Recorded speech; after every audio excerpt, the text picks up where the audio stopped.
guys, welcome to another Man Room Cigar Review with Dave and Tony.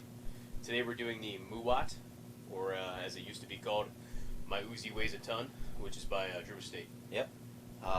Also, Subculture Studios, which is a sub-brand of Drew Estate.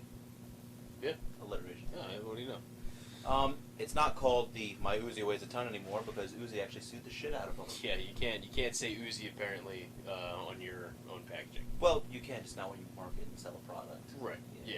You can Get a say it little if you're touchy walking about around. that. Yeah. They want all the money from it. Right. So, yeah, this cigar is actually much smaller than the original Uzis were. All the other ones, I think they all had 60 ring gauges. They were all power larger packed. cigars. Right. This guy's 4.5 by 50. And yeah. So it doesn't exactly weigh a ton. No, not really. So you don't have to worry about it thinking it weighs a ton. No. But yeah, this cigar it's very catchy. The MUWAT still stands out in the humidor the way the Uzi used to on the front of this band. It's got a nice black background with big silver letters on it, and it stands out against the nice deep wrapper that it's got going on. Speaking of wrapper, it has a really interesting blend of the cigar. It's a San Andrean Negro wrapper with a Capote Ecuadorian Connecticut binder, and it has a Brazilian Mata Fina filler, which is just really a crazy combination. Isn't the Mata Fina is the same filler they use in Hoya Nicaragua, right? Correct. Yeah. Okay. Cool. Yeah. So it's a big blend of nice flavors, which leads to it's a cigar that's not overly complex, but it does have some good flavor to it. Yeah. Right off the break, I'm getting like kind of a slight coffee bean flavor, almost like a toast. Yeah, we're getting a lot of toast, a little bit of cedar, a little bit of like a cocoa too. So hopefully the flavor will change as we progress through the cigar. Yeah, it's like breakfast in a glass. Yeah, a little bit. Yeah, hopefully the change is going to progress as we go through the cigar, but we'll have to see how it goes. I remember the Uzis back in the day; it was kind of a consistent flavor. So hopefully these newer ones the MUWATs will put it grow to the test. Let's do it. All right. So we're getting close to the band on this guy. It's a Robusto, so it's burning pretty quickly. What do you think? It's had a very consistent flavor. It's really kept those notes of coffee and cocoa and a little bit of spice to it now. It's like a cinnamon. Yeah. I've had a really good burn on mine. Ash has been pretty consistent. I haven't worn it yet, so that's always a good sign. Yeah, it's a good sign. Yeah, I've got a good burn on mine too. Consistent ash, good plume, just producing a ton of smoke. Ton of smoke. Yeah, it's not like the smoke doesn't weigh a ton. There's a ton, but there's a ton of it. But yeah, I mean it's been consistent for me too. What do you think about this one versus the old Uzis? It's very similar, a little better flavor. Yeah. I'd say this flavor is better, but it still has the same characteristics where the flavor hasn't changed on me whatsoever. It could be the slightly smaller size, something. Maybe the blend is slightly different, but I mean, it's similar. It's very similar, but it's a little different. Two things I will say about this cigar versus the old version. Number one is the band. I mean, it sticks out a lot more. They went for like a high gloss, more of a holographic kind of look with this one. Yeah, the other one was just like gray. It was a dull gray. It was a gray and a black. Yeah, the word Uzi was huge. There. Yeah. But yeah, this is definitely a little shinier, which I think it sticks out well. It catches your eye better. Yeah. And then the other thing I'm going to say is the construction on these is a lot better. The other one, I feel like the wrapper was a lot thinner, or it was just rolled more sparingly. Okay. These, they seem to be a little bit more hardier. You know, they take a little bit more beating. Oh, okay. Good way to put it.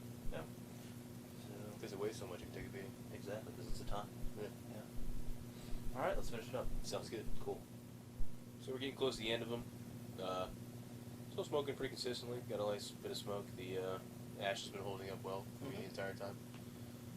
I've gotten a little bit more spice out of mine as we've burned through it.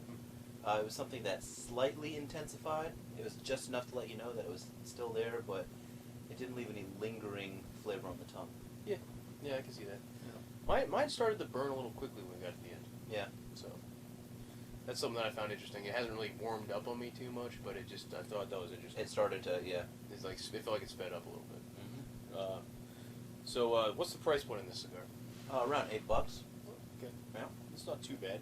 No. I think, I mean, if you were going to go Robusto for $8, I probably wouldn't go to this. There are other options that you could definitely go to. I mean, it always comes down to what do you want, what do you like. Right. but just objectively suggesting there are a lot more other $8 cigars you can try out. Yeah, it That I seems feel like it'd give you a little more bang for your seems buck. to fall as an average cigar within the average Yeah. price range for Robusto now in today's day and age. So I'd rather spend the $8 on a. I can find a bunch of Toros Yeah. for $8. I might enjoy a little more too. So all right. Now, with all this in mind, what are you going to rate it? I'm gonna give it probably like a 6.8. I think 6.8. Okay. Yeah, I you know, I think it's a good cigar, but it's nothing special. The flavor stayed consistent the entire time, which I was looking for more. It's solid flavor all the way through, which I really would. I like a little more complexities with flavor change. Yeah. So I'm going to give mine a 6.5 for slightly the same reasons. The blend on this cigar was really good. I'm a big fan of when people use wrappers or binders that are out there, you know, not your standard issue stuff. But I feel like the combination of them, although it had good flavor, nothing really stood out. Yeah. So you never really got that, like, one key element that really just tied the cigar up for you. I will say though that this cigar was actually very good. It's medium bodied. Yeah. The entire way through, which with a name like you might always weigh a ton sounds a little stronger. You might think it's stronger, but it's a medium bodied cigar. Right, but it actually it's a pleasant strength for this cigar. It goes well with the flavor of the wrapper. Yeah. For being that strength. But yeah. Cool. Yeah. So. If you have any questions, comments, anything you'd like us to review, This was a suggested cigar for us to review. So if Thank you. Yeah, thank you. And if you post it up on any of our social media, Facebook, Twitter, Instagram, or on the YouTube page in the comment section, we will get to these cigars and review anything you'd like us to review. yeah, and comment back, talk to us, tell us what you think. We love to argue. Yeah, we do. Yeah. So thanks for watching, and don't forget to subscribe. Thanks.